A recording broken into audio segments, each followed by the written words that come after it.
अस्सलामु अलैकुम व रहमतुल्लाहि व बरकातुहू।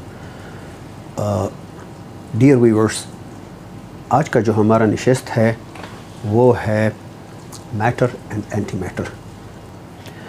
पहले मादा, फिर एंटी मैटर, और आखिर में हम एक ऐसी बात पे पहुंचेंगे कि मुझे यकीन है कि जो फ़िज़िक्स में हैं, जिन्होंने फ़िज़िक्स पढ़ा है और जिन्होंने फ़िज़िक्स नहीं भी पढ़ा, सब के लिए हम एक ऐसे पॉइंट पे पहुंचेंगे कि मुझे यकीन है आपने ये नहीं सुना होगा पहले, और बहुत बड़ी बात है जिस पे हम सोच पहुंचेंगे आखिर में। चलिए स्टार्ट लेते हैं। और वो ये कि मादा दरअसल में, जैसा मैंने अभी कहा, कि वो चीज़ जो जगह घेरती है और वज़न रखती है, इसको हम कहते हैं मैटर या मादा। देखते हैं हम, ये बादल देखते हैं, चांद नज़र आ रहा है, इस ज़मीन पर सब कुछ हमें इर्द गिर्द नज़र आ रहा है, इंक्लूडिंग अस, हम भी शामिल हैं उसमें। ये सब कुछ मादे से बना हुआ है। हम थोड़ा सा आगे स्टेप पे जाएंगे, ये कि मादा कहाँ से आया। हर मादा छोटे छोटे ज़र्रात से बना है, जिनको हम कहते हैं एटम्स। एटम, कुछ बहुत सारी चीज़ें एटम के अंदर भी हैं, बहुत सारे और ज़र्रात हैं, स्मॉल ज़र्रात, जिनसे एटम बना हुआ। बहरहाल हम एटम से स्टार्ट लेते हैं इस वक्त।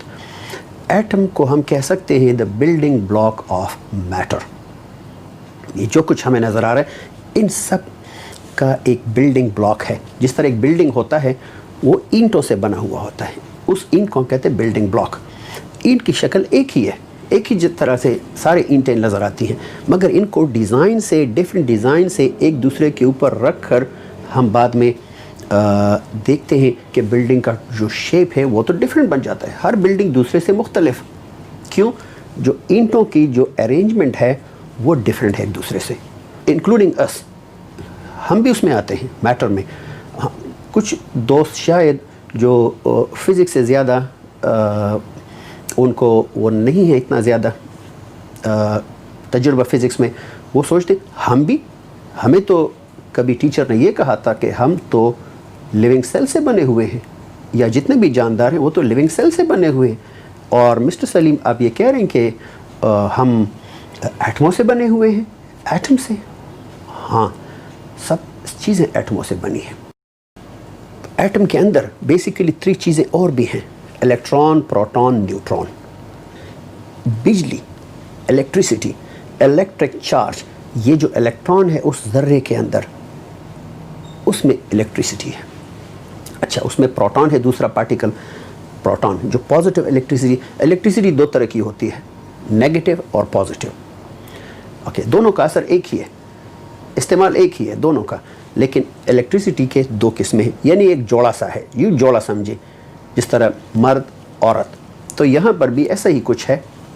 मैटर, इसके लिए एटम के अंदर इलेक्ट्रॉन, प्रोटॉन, इलेक्ट्रॉन नेगेटिव है, प्रोटॉन पॉजिटिव है। सो मनफी और मुस्बित, शायद हम इस तरह कह सकते हैं। और तीसरा एक पार्टिकल है जिसको हम कहते हैं न्यूट्रॉन।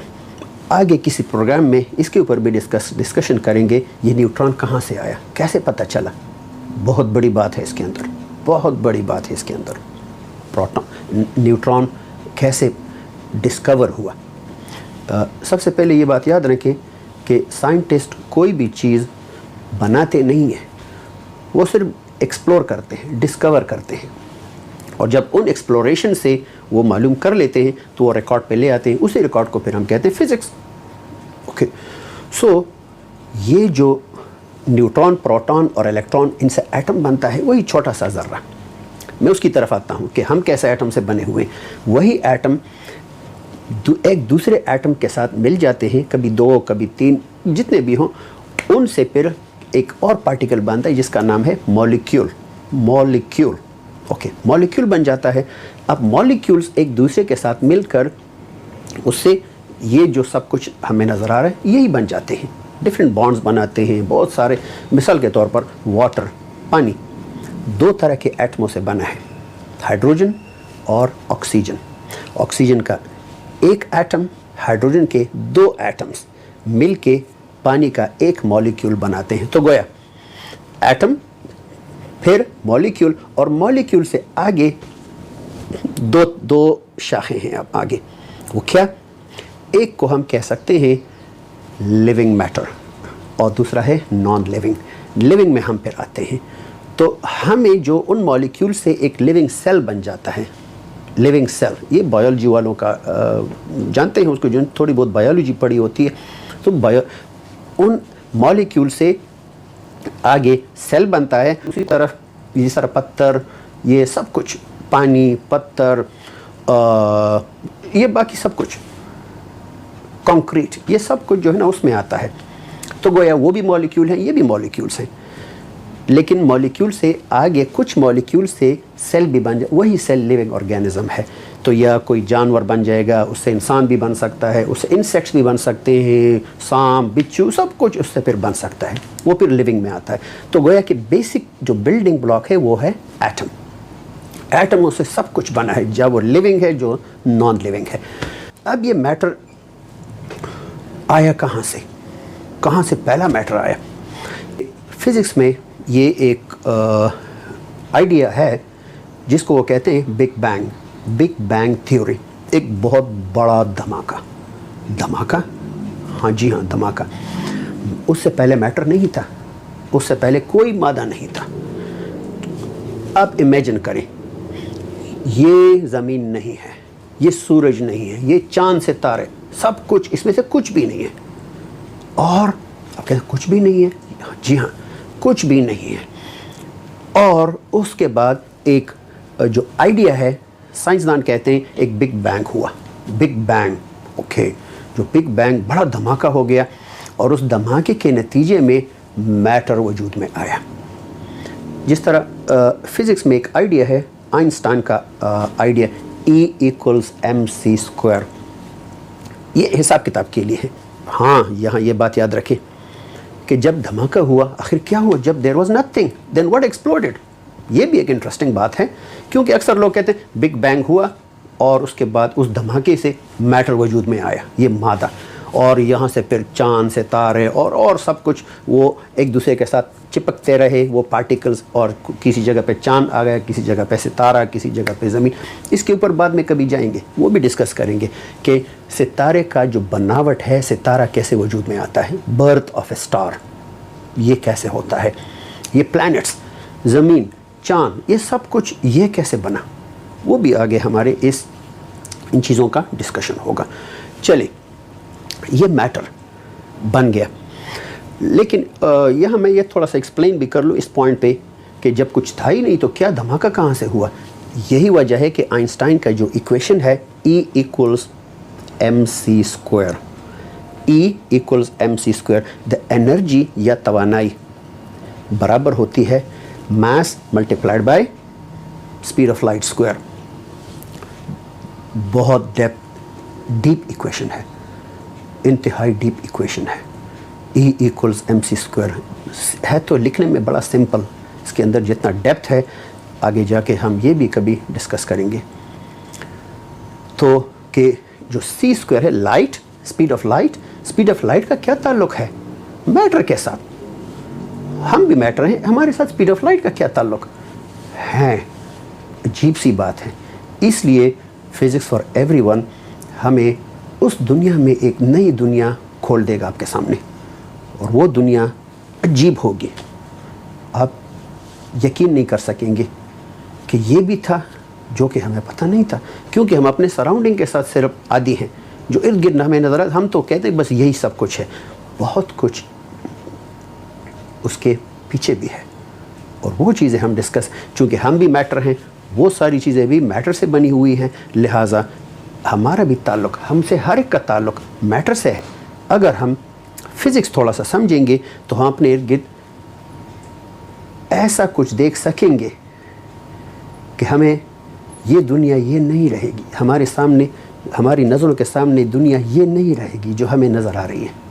जिस तरह आइंस्टाइन कहता था, the world as I see it, वो दुनिया जो मुझे नज़र आ रही है। लोग कहते भाई हमें तो नज़र आ रहे हैं, आपको भी, तो इसमें क्या है? वो कहता है जो मुझे नज़र आ रहा है वो डिफरेंट है। यही वजह है इंसान के ऊपर एक स्ट्रेस दिया गया है कि आप गौर व फिक्र करें, क्योंकि गौर व फिक्र के बाद ही इंसान समझ सकता है इस दुनिया की हकीकत, इस कायनात की हकीकत, अपने आप की हकीकत। ये ज़िंदगी है, ये क्या है, ये सब कुछ हमारे इर्द गिर्द जो पूरा ड्रामा चल रहा है हमारे इर्द गिर्द, ये सब कुछ क्या है, ये हकीकत वैसे समझ नहीं आएगी जब तक आप उन लॉज को, उन सब उसूलों को समझेंगे नहीं कि इनका रबत आपस में क्या है। If suppose there is nothing और मैटर बन गया, ये तो इम्पॉसिबल है, फिजिक्स भी ये नहीं मानता। कैसे हो सकता है, ये कुछ है नहीं और धमाका किस चीज़ का हुआ। मतलब ये कि उस वक्त एक बहुत बड़ा एक इवेंट हुआ इस कायनात में, और वो क्या था, एनर्जी कन्वर्ट हुई मैटर में। इस तरह E = mc², मैदा कहीं से नहीं आया, वो एनर्जी से आया है। एनर्जी तवानाई से आ गया है सब कुछ। जिस तरह अब उन दोस्तों के लिए जो कहते हैं एनर्जी क्या है, बेसिक्स, एनर्जी क्या है, ये जो लाइट है, रोशनी, ये भी फॉर्म ऑफ एनर्जी है। एनर्जी डिफरेंट फॉर्म्स में होती है, electrical energy, light energy, sound energy. मैं बात कर रहा हूँ अब मेरी आवाज़, ये भी एक एनर्जी है। तो बहुत सारे फॉर्म में, न्यूक्लियर एनर्जी, हीट, लाइट, ये सब कुछ। सो मतलब कि एनर्जी बहुत से फॉर्म में। तो एनर्जी थी। अब ये एक अलग बात है, एनर्जी थी तो मतलब कोई होगा तो एनर्जी थी ना। जिस तरह आप हैं, आप किसी चीज़ को पुश कर सकते हैं क्योंकि आप में एनर्जी है। आप किसी को मार भी सकते हैं, किसी को पकड़ भी सकते हैं, तो ये मतलब आप में एनर्जी है। तो जब एनर्जी का कॉन्सेप्ट था बिग बैंग से पहले, मादा के क्रिएशन से पहले, एक अगर मादा नहीं था तो एनर्जी, मतलब कि पहले और एनर्जी थी तो इसके बाद कुछ था पहले, कोई चीज़ तो थी ना पहले। अच्छा चले, उसके ऊपर बाद में बात करेंगे, उससे पहले क्या था, वो एनर्जी कहाँ थी, कौन इस एनर्जी का मालिक था, उस पर बाद में आएंगे। चूँकि हमारा जो ईमान का भी हिस्सा है, हम उसके तनाजुर से भी देखेंगे इस सब चीज़ों को। सिर्फ वेस्टर्न आइडिया से नहीं, वेस्टर्न, ये मैं आपको बताऊँ, वेस्टर्न वाले भी समझते हैं, वो समझते हैं, मगर यहाँ पे आके वो रुक जाते हैं। उसकी कई वजूहात हैं, ये बात हो जाएगी उसमें भी साथ साथ, क्योंकि हमने जो चैनल शुरू किया है, जो टॉपिक हम छेड़ेंगे वो एक, मैंने आपको बताया, ये एक दूसरी दुनिया की डिस्कशन है। आपको एक नई, अपने इर्द गिर्द एक नई दुनिया नज़र आएगी। तो जाहिर है बहुत सारी बातें आगे होंगी। मैटर बन गया एनर्जी से। अच्छा, अब एनर्जी से जो मैटर बन गया, तो वो मैटर क्या है, अभी जिस तरह मैंने आपको बताया, हर मैटर जो है कंपोज्ड होता है एटमों पे बना हुआ, पहले एटम। अब एटम से पहले भी कुछ पार्टिकल्स हैं, वो पार्टिकल्स क्या हैं, इलेक्ट्रॉन, प्रोटॉन, न्यूट्रॉन। तो इलेक्ट्रॉन क्या है, नेगेटिव पार्टिकल।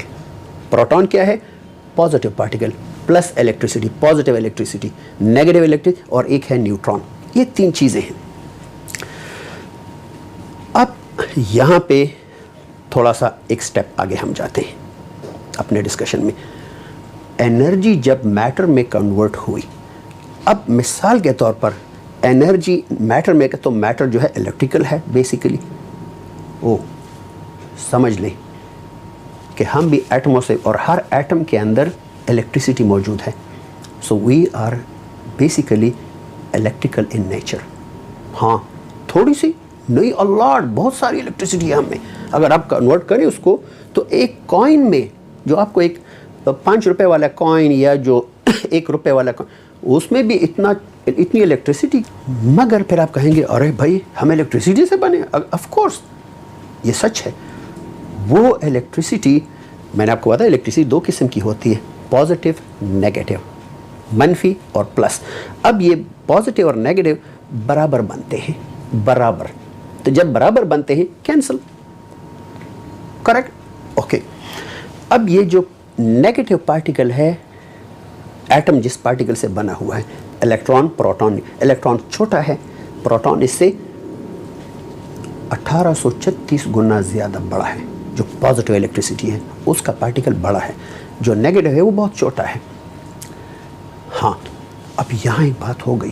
बात देखिए ना, वो फिज़िक्स में हम कहते हैं कि every answer pops out another question. जहाँ भी जवाब मिलता है वो जवाब आगे एक दूसरा सवाल पैदा करता है। यही एक्सप्लोरेशन है, इसी से इंसान आगे जा रहा है, कहीं ये सफ़र कभी भी नहीं रुकता। तो अब इलेक्ट्रॉन, सपोज एनर्जी से इलेक्ट्रॉन बन गया, एनर्जी से प्रोटॉन बन गया, एनर्जी से न्यूट्रॉन बन गया। यहाँ पर एक बहुत बड़ा क्लिक आ गया। क्लिक क्या था? ऑब्जर्वेशन था। उन्होंने कहा भाई एनर्जी की जो खुसूसियत है, एनर्जी तो न्यूट्रल है, न तो वो पॉजिटिव है न नेगेटिव। एनर्जी से नेगेटिव इलेक्ट्रॉन कैसे बन गया? चार्ज कहाँ था? एनर्जी में चार्ज, इलेक्ट्रिसिटी कहाँ थी जब उससे इलेक्ट्रॉन बन गया? अच्छा, उसी इलेक्ट्रिसिटी ने प्रोटॉन भी बनाया जो कि पॉजिटिव इलेक्ट्रिसिटी है। अबे पॉजिटिव इलेक्ट्रिसिटी, उसने नेगेटिव भी बनाया, उसने पॉजिटिव भी बनाया। इलेक्ट्रिसिटी तो खुद, एनर्जी तो खुद न्यूट्रल है, न तो वो पॉजिटिव है न वो नेगेटिव है। तो जब साइंसदानों ने सोचा कि ये कैसे पॉसिबल है, law of conservation of charge and law of conservation of matter, okay, matter तो हो गया, मैटर आ गया एनर्जी से, अब एनर्जी न्यूट्रल, उससे इलेक्ट्रॉन बन गया। ये इलेक्ट्रॉन चार्ज पार्टिकल है, नेगेटिव इलेक्ट्रिसिटी है, चार्ज है, तो वो न्यूट्रल जो इसमें चार्ज, इलेक्ट्रिसिटी नहीं थी, उससे इलेक्ट्रिकल चार्ज कैसे आ गया? इम्पॉसिबल, ये नहीं हो सकता। तो उन्होंने सोचा यहाँ तो सब कुछ ये गेम हमें कुछ अजीब सा लग रहा है। पता चला आखिर में यही फिज़िक्स में जा रहा था, बहुत अरसे तक लोग कंफ्यूज थे। तो आखिर में पता चला कि नहीं, ये एनर्जी कन्वर्ट हुई है इलेक्ट्रॉन में, तो सिर्फ इलेक्ट्रॉन में नहीं, उसका एक ज़िद पार्टिकल भी है दूसरा जो कि पॉजिटिव है, और उसको हम कहते हैं पॉजिट्रॉन। इलेक्ट्रॉन अकेले पैदा नहीं होता, उसके साथ उसका जोड़ा भी पैदा होता है, जोड़ा, पेयर, इसको हम कहते हैं फिजिक्स में पेयर प्रोडक्शन। सारी दुनिया के the whole army of scientists all over the world, if they share their efforts, they cannot create a single electron. ये भी एक हकीकत है फिजिक्स में। तो फिर ये कन्वर्ट नहीं हो सकते, तो ये तो इसका मतलब है कि नथिंग से नहीं आ सकता कुछ भी।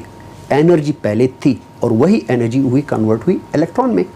अच्छा, अब एनर्जी न्यूट्रल थी तो माइनस बन गया उधर, अब प्लस कहाँ है ताकि कैंसिल करें। जिस तरह हम नंबर कहते +1 -1 the result is 0, +2 -2 the result is 0, neutral. तो इसी तरह इलेक्ट्रॉन बन गया, उसके मुकाबले में पॉजिट्रॉन बन गया। अब प्रोटॉन जो पॉजिटिव था वो भी था, वो बड़ा था। इलेक्ट्रॉन नेगेटिव है लेकिन वो छोटा है, प्रोटॉन बड़ा है। तो उस बड़े पार्टिकल का एंटी पेयर कहाँ है, इसका अपोजिट कहाँ है? वो हैरान हुए, भाई ये कैसे हो सकता है। अब एनर्जी से प्रोटॉन भी बनाया है, ये बड़ा बॉल वो भी बना दिया है, अब छोटा बॉल तो उसका तो पेयर मिल गया, इस बड़े बॉल का पेयर कहाँ है?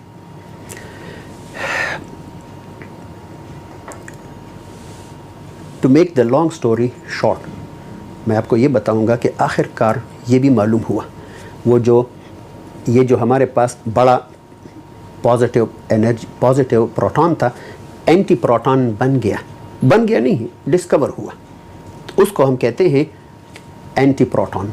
वो क्या था? ये पॉजिटिव है, वो नेगेटिव है, यानी जिसका अगर ये +1 है, ये -1 है, तो -1 +1, वाह, बॉल बड़ा, वो भी बड़ा, दोनों बड़े, तो बड़ा plus minus, charge plus minus, वाह, मिला के दोनों 0 बन सकता है।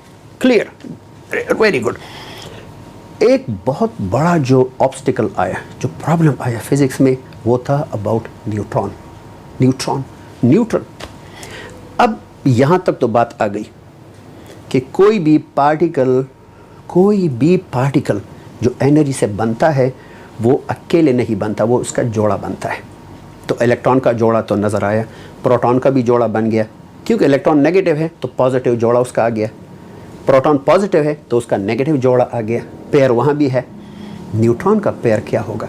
कुछ साइंटिस्ट सोच रहे थे कि आखिरकार हमने मालूम कर लिया इस कायनात में ऐसा भी एक पार्टिकल जो कि एक है जो दो नहीं है। तो बाद में कुछ रिसर्च जाते रहे, इसी वजह से डिस्कवरी ऑफ न्यूट्रॉन भी लेट हुआ है। और सर एंटी न्यूट्रॉन जो मालूम हो गया उसने भी काफ़ी टाइम ले लिया था साइंस में, मगर बहरहाल कहने का मतलब मालूम हो गया, डिस्कवर हुआ, दरियाफ्त हो गया, तो न्यूट्रॉन का एंटी न्यूट्रॉन बन गया। अब आप कहेंगे न्यूट्रॉन का एंटी न्यूट्रॉन कैसे? न्यूट्रॉन तो खुद न्यूट्रल है, तो एंटी पार्टिकल यानी जो अपोजिट है उसका, जो जिद है उसका, वो कैसे होगा? बड़ा बड़ा, ओके, इलेक्ट्रॉन से बड़ा। दूसरा न्यूट्रल, ये भी न्यूट्रल, तो वो तो वही हुआ। ये हम कैसे कह सकते हैं कि ये दोनों एक ही हैं, अलग अलग हैं? ये तो एक ही है, शायद वही है, वही न्यूट्रॉन आपने मालूम कर लिया, तो इसमें तो कोई डिफरेंट मत। देखिए neutral neutral, size same size, तो इसमें पेयर कहाँ आ गया? जोड़ा कहाँ है? जोड़ा मिसिंग है? नहीं, पता चल गया। और वो क्या था कि जो न्यूट्रॉन था उसका एंटी न्यूट्रॉन कैसे हम लगाएंगे पता? क्योंकि उधर वापस आ जाएं, इलेक्ट्रॉन जो छोटा पार्टिकल है उसका और उसका जिद, नेगेटिव इलेक्ट्रॉन और पॉजिटिव इलेक्ट्रॉन, पॉजिट्रॉन, वो दोनों जब भी मिल जाते हैं तो वो फिर से एक दूसरे को कैंसिल करके फिर वापस एनर्जी में जाते हैं, तो मादा ख़त्म, वापस एनर्जी, यू टर्न। इसी तरह प्रोटॉन का पहले कैसे पता चला? उसका एंटी प्रोटॉन जो है, ये प्रोटॉन पॉजिटिव है, वो दूसरा नेगेटिव है, तो दोनों जब मिल जाते हैं उनकी ये खुसूसियत है, ये सिफत है उनकी, जब भी दोनों वापस मिलते हैं तो वापस एनर्जी। नज़र भाई, वो तो दोनों ओझल हो गए नज़र से, इलेक्ट्रॉन एंटी इलेक्ट्रॉन ओझल, प्रोटॉन एंटी प्रोटॉन ओझल। वाह, न्यूट्रॉन का अपोजिट कैसे पता चला? पेयर, क्योंकि आम न्यूट्रॉन के साथ ये मिलता है तो दो न्यूट्रॉन बन जाते हैं, मगर उसके अपोजिट के साथ, जो उसका जिद है, उसके साथ जब ये मिलता है तो दोनों ख़त्म, वापस एनर्जी फिर। तो मतलब ये कि एनर्जी से मैटर वजूद में आया, और यही मैटर जब अगर दो किस्म का है, मैटर और एंटी मैटर, जिस तरह हम इस नॉर्मल एटमों से बने हुए हैं, हम सब ये सारी दुनिया, बल्कि मैं कहूँगा ये सारे सितारे, चांद सितारे, सब कुछ ये इस मैटर से बना हुआ है, जो सिंपल हम हैं। तो अब इसका मतलब ये कि जब प्रोटॉन भी है, इलेक्ट्रॉन न्यूट्रॉन, इससे एटम बना, तो दूसरी तरफ है anti proton anti electron anti neutron. तो उन्होंने सोचा फिर तो एक एटम ऐसा भी हो सकता है जो उसका पार्टिकल्स का तो बन गया, अब उन तीनों पार्टिकल से एटम बन गया। अब उस एटम का भी कोई एंटी एटम है? पेयर। रिसर्च होता रहा, ये काम चलता रहा, मालूम हो गया, यस, उनको कहते हैं पार्टिकल एक्सेलरेटर्स। जिस तरह बीटाट्रॉन है, साइक्लोट्रॉन है, डिफरेंट और भी हैं बहुत सारे, बाद में कभी उस डिस्कशन पे हम जाएंगे। बहरहाल डिस्कवर हो गया, हाइड्रोजन का एंटी हाइड्रोजन भी मालूम हो गया, जो कि एंटी हाइड्रोजन क्या था? वो anti electron anti proton anti neutron से बना था। हाँ, यहाँ पे साइंसदान वैसे तो थक तो गए थे, हाँ अब क्या आगे जाएं, मामला तो क्लियर है, हर चीज़ का जिद है। जब हाइड्रोजन का है तो ये कैसे हो सकता है कि दूसरों एटमों का ना हो? अब बात आखिर में यहाँ पे हम पहुँच गए कि अगर ये सारा सब कुछ हमें नज़र आ रहा है, ये सारा उन एलिमेंट्स को हम कहते हैं पीरियाडिक टेबल। एक पीरियाडिक टेबल से हमारा सब कुछ ये इर्द गिर्द बना हुआ है। तो इसका मतलब है कि एंटी पीरियाडिक टेबल भी कहीं मौजूद है जिसमें वो एंटी पार्टिकल से सब कुछ बना हुआ है, और उनको हम कहते हैं एंटी मैटर। अब सवाल पैदा होता है, जब एंटी मैटर बन गया और मैटर हम हैं, उधर एंटी मैटर भी बन गया है, ये बात याद रखें, आज तक जितने भी तजुर्बात हुए हैं, जितने एक्सपेरिमेंट्स हुए हैं, एक भी ऐसा नहीं है कि एनर्जी कन्वर्ट हुई इलेक्ट्रॉन में और सिंगल नहीं, पेयर बनता है। अब पेयर में मज़े की बात यह है कि जो पेयर, वही पेयर अगर दोनों फिर से मिल गए तो वापस गायब, फिनिश अगेन। अब ये जो, इसको हम कहते हैं फिजिक्स में पेयर प्रोडक्शन। तो मादा और जिद मादा, एंटी मैटर, दोनों बन गए हैं। अब साइंटिस्ट कहते हैं अगर यहाँ पे मैटर है तो वो एंटी मैटर फिर कहाँ है? आज तक तो हमें नज़र ही नहीं आया। लेकिन दूसरा ग्रुप ये भी कहता है कि you are lucky, you can't see that. अगर कोई भी इंसान या कोई भी साइंसदान अगर पहुंच गया एंटी मैटर की तरफ और उसने एंटी मैटर जिस दिन देख लिया, he will not be able to tell you the news. वो आपको ये खबर नहीं दे सकता। क्यों? वो खुद मैटर से और अगर एंटी मैटर की उसकी मुलाकात हो गई एंटी मैटर के साथ, वो तो दोनों ख़त्म। अगर सपोज वो 50 किलो का बंदा है तो 50 किलो मैटर, उधर 50 किलो एंटी मैटर, फिनिश। वो तो इक्वेशन बन जाएगा, वही अलजेब्रे वाली इक्वेशन है मैथमेटिक्स का। Plus x square minus x square cancel, zero. Plus x minus x, finish, zero. तो मतलब कि वो तो ख़त्म। तो इसका मतलब है कि, और ये भी एक हकीकत है कि मैटर बग़ैर पेयर के बनता ही नहीं है। अब हमें जो मैटर हमारे इर्द गिर्द सारा नज़र आ रहा है, तो इसका मतलब है कि यही सारा किसी जगह पर मौजूद है। हाँ, हमने देखा नहीं, देखना भी नहीं चाहिए। अगर वो जिस दिन वो आपके नज़दीक आया या उसने आपको देखा या आपने उसको, या इस यूनिवर्स को उस यूनिवर्स के साथ मुलाकात हो गई दोनों का आमने सामने, ख़त्म। एक ये होगा, एक दूसरा बिग बैंग ये होगा, एक दूसरा धमाका यूनिवर्स में, इस कायनात में एक दूसरा। और वो सब कुछ क्योंकि बैलेंस है, हर चीज़ बैलेंस में बन गई है, एक तवाज़ुन से, इधर एक साइड दूसरा अपोजिट। तो इसका मतलब है कि हर चीज़ पेयर्स में, हर चीज़ में पेयर्स हैं। ओह, चूँकि हमारा टॉपिक, हमारा ये जो चैनल है वो है फिज़िक्स फॉर एवरीवन। अब आप कहेंगे कि भाई मैं तो शुरू हो गया सिर्फ फिज़िक्स के लोगों के साथ मैं डिस्कस, शायद वो समझ रहे हैं मेरी बात को, मगर ये दूसरे को कहेंगे क्या कह रहा है। चले उनकी तरफ में जाता हूँ। फॉर एवरीवन फिज़िक्स, ओके, ये बात आगे हम ले जाएंगे।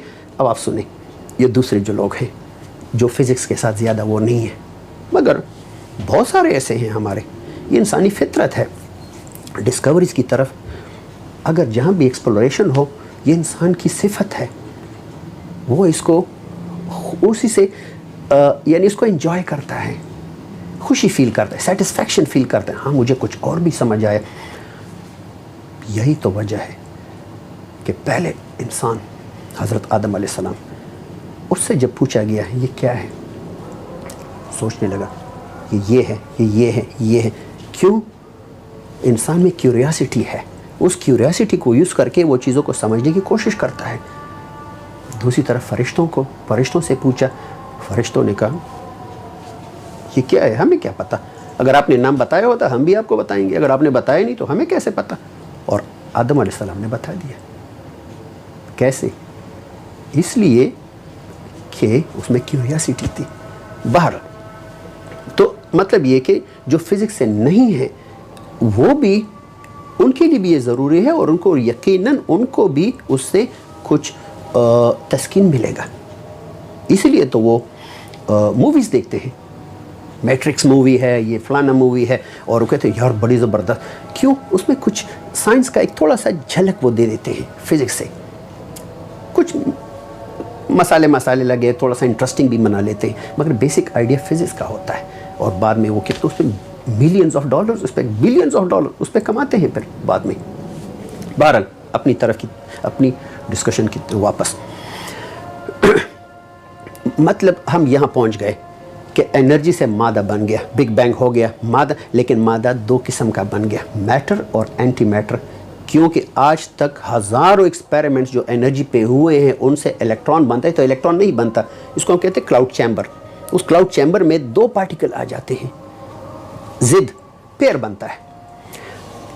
अब मैं आपको बताता हूँ, मैंने आपको बताया ये उन लोगों के लिए जो फिज़िक्स से नहीं है, उनके लिए थोड़ा सा कि फ़िज़िक्स क्या है, इससे अंदाज़ा आप लगा लें। सीरियस बात मैं आप कर रहा हूँ। जब हर चीज़ का जोड़ा है, साइंसदान वो इस बात पे पहुंच गए हैं, वो कहते हैं इसका मतलब कि हर चीज़ के जोड़े हैं। यस, तो हैं, ओके, नहीं, बात यहाँ नहीं रुकेगी। अगर हर चीज़ का जोड़ा है तो इसका मतलब है कि वो उनका मिलने का भी एक चांस है, और अगर वो जोड़ा है तो इसका मतलब ये जोड़े के एग्जिस्टेंस या उसके मौजूद होने का मतलब ये है कि there is a U turn. आपको वापस भी जाना है, क्योंकि आपका जोड़ा मौजूद है। वापस क्यों? मैंने आपको बताया प्लस माइनस जब मिलते हैं वो कैंसिल हो जाते हैं। +1 -1 जमा 5 -5 0 फिनिश। तो मैटर और एंटी मैटर तो मतलब कि एंटी मैटर की एग्जिस्टेंस इस बात का सबूत है कि वो ख़त्म होने वाला है। मतलब कि ख़त्म होगा at the end, there is an end, वो फॉरएवर नहीं होगा। यहाँ से उन लोगों को एक झटका, बहुत बड़ा झटका उनको लगा, और वो क्या था? जो कहते थे ये जो कायनात है वो तो चल रही है खुद, अबद से चल रही है और आखिर तक ये होगा, अज़ल से अबद तक ये सब कुछ चलता रहेगा, बाई चांस है सब कुछ चल रहा है। यहाँ पे उनके पास अब जवाब नहीं है। फिज़िक्स के उन लोगों के पास ये जवाब नहीं है कि कायनात हमेशा, क्यों? जब वो कहें कि कायनात हमेशा रहेगा, हम रहें ना रहें, ये सब कुछ सिस्टम चल, उनको कहें एंटी मैटर है या नहीं। अगर एंटी मैटर है, या कोई मैटर अकेले एक पैदा हो सकता है? नहीं। जब नहीं पैदा, एंटी मैटर है, जब एंटी मैटर है तो क्या वापस जाने का चांस है कि नहीं है? ऑफ कोर्स है। तो इसका मतलब ये कि कोई भी चीज़ इस कायनात में, इस यूनिवर्स में, इस कॉस्मस में कोई भी चीज़ ऐसी नहीं है जो हमेशा रहने वाली हो। There is an end for everything. अब आखिर में आपको एक बात, ज़बरदस्ती बात बताता हूँ। कुरान में क्या है? कुल हुवल्लाहु अहद। वाह, अहद, एक, जस्ट एक। वो कहते हैं कोई दूसरा खुदा नहीं है। वो हमें कहता है इंसान तुम देख लो, दूसरा खुदा नहीं है, मत मिलाओ। क्यों? अगर दो खुदा हो गए तो हो सकता है वो उसका ज़िद वो कैंसिल हो सकता है। जब वो मतलब कि वो है ही नहीं दूसरा, तो जब दूसरा है ही नहीं, क्या वो कैंसिल हो सकता है? वो ख़त्म हो सकता है? नहीं यार, ऑफ कोर्स नहीं। तो इसीलिए वो कहता है कि इनको कह दो दूसरा खुदा नहीं, खुदा एक है। और वो कुरान में हमें कहता है कि दिखते नहीं हो, मैंने हर चीज़ के जोड़े पैदा किए। बहुत बड़ी बात है इसमें, मैंने जोड़े पैदा किए। और वो कहता है मैं आहद हूँ, मैं एक हूँ। बहुत बड़ा फिज़िक्स है यहाँ पर, अल्लाह अकबर। फिज़िक्स ये कि मतलब कि मैं फ़ना नहीं होने वाला हूँ और बाकी सब चीज़ें फ़ना होने वाली। ये ना ये ज़मीन, पूरी कायनात, क्योंकि एक इलेक्ट्रॉन भी अकेले पैदा नहीं हो सकता, उसका पेयर बनता है। ये एक बैलेंस है, एक बैलेंस के साथ सब कुछ बना हुआ है। तो वही बैलेंस पूरे कायनात का भी एक बैलेंस कहीं पर मौजूद है। अब कहाँ है? इंतज़ार करेंगे उसके लिए कि वो कहाँ है। और जब भी वो हो गया, that will be the end of the universe. तो इसका मतलब ये कि फ़िज़िक्स इस चीज़ पे पहुँच गया है कि there is an end for everything, but for Allah he is the one. कुल हुवल्लाहु अहद, वो एक है। तो इसका मतलब क्या हुआ? फ़िज़िक्स के पॉइंट ऑफ व्यू से मतलब ये हुआ वो एक है, उसको ख़त्म होना नहीं है, क्योंकि वो दो नहीं है, वो एक है और बाकी सब कुछ ख़त्म होने वाला है। Thank you viewers. आगे ये बात कुछ और बाकी बातें डिस्कस करेंगे बाद में। जस्ट हमारे चैनल के साथ रहें। यहाँ मैं आपको ये बता दूँ कि हम फ़िज़िक्स के बहुत डीप डिस्कशन सिंपल लैंग्वेज में कोशिश करेंगे, क्योंकि ये एक मीडिया पे है, क्लास तो है नहीं। हाँ, एक बात मैं आपको बता दूँ, अगर कोई स्टूडेंट या कोई भी ऐसा कोई हो फिज़िक्स का, या जो कोई सवाल पूछना चाहे, एग्जैक्टली मेरा आइडिया फॉर एवरीवन तो है ही। उनको थोड़ा सा साइंस के साथ, उनको थोड़ा सा लोगों को जहन थोड़ा सा कंगालें, सोचें, सब कुछ आपके इर्द गिर्द है, नज़र नहीं आता। इसलिए मैं आपको बता रहा था कि हर डिस्कशन के ऊपर जब यहाँ हम पहुँचेंगे इस चैनल में, जो भी नशिस्त होगी, हम जो भी सेशन होगा, उसके एंड पे ऐसी बात हम ढूंढेंगे। क्योंकि आम रिवायत ये है कि हमारे फ़िज़िक्स के जो मेरे दोस्त जो फ़िज़िक्स के टीचर्स हैं, जितने भी फ़िज़िक्स पढ़ाते हैं यूनिवर्सिटीज़ में, कॉलेजेस में, स्कूलों में, वो सब यहाँ पे आके रुक जाते हैं। यहाँ पर बहुत बड़ी मुसीबत होती है हमारे साथ, जहाँ पे आके एंड पे आके रुक। हम इस प्रोग्राम में रुकेंगे नहीं, हम एक स्टेप और भी लेंगे, उसके असरात या उसके जो, ये नहीं कि बस मैटर के साथ और फिर रह गए, नहीं, उसके साथ कॉन्सेप्चुअल अंडरस्टैंडिंग, कॉन्सेप्ट कि आगे क्या है। तो इंशाअल्लाह बाद में नेक्स्ट प्रोग्राम में बात होगी। Thank you. अस्सलामु अलैकुम व रहमतुल्लाहि व बरकातुहू।